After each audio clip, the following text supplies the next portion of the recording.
Nduk Lintang tanpa spot. Dik Tata, yuk. Karo Nduk Tata. Ya, lagune Banyuwangenan. Gerajakan Banyuwangi.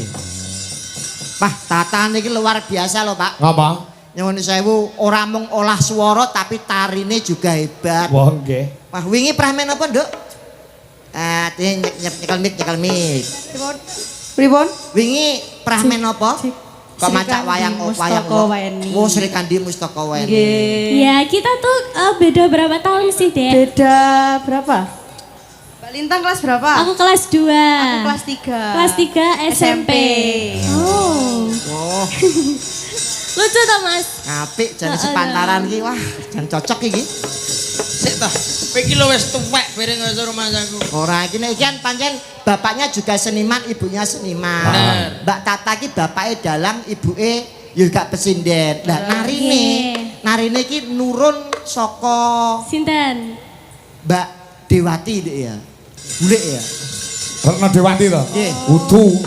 Kayak dokter kok ngam. Oh, kemeroh berarti iki. Kemeroh. Enak dokter kok jogetan iki. Kok kemeroh. Yo coba gerajakan Banyuwangi Mas Jendra gen Toto. Nah, yo. Nggo lagu-lagu iso lajeng wonten ing gara-gara kalih Candi TV. Ya siap.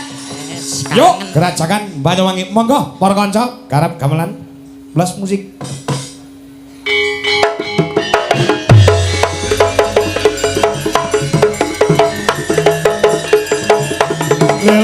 Lalon.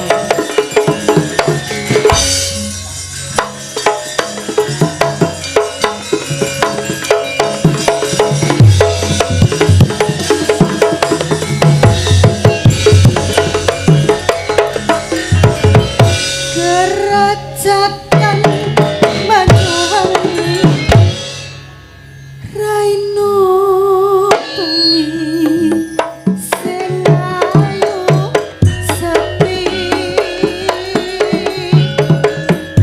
anang wadon hanakane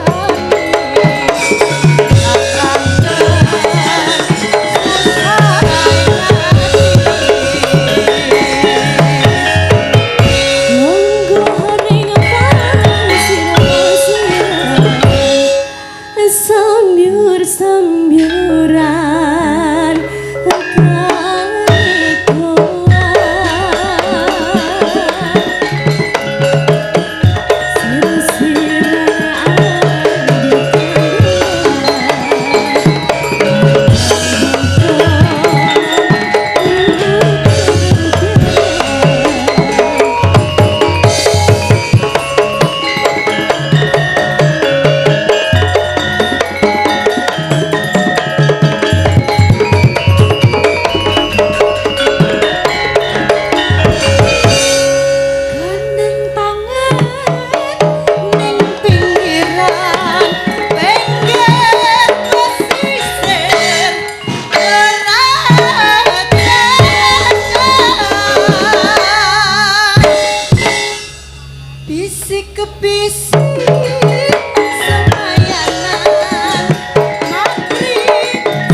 Sir-sirana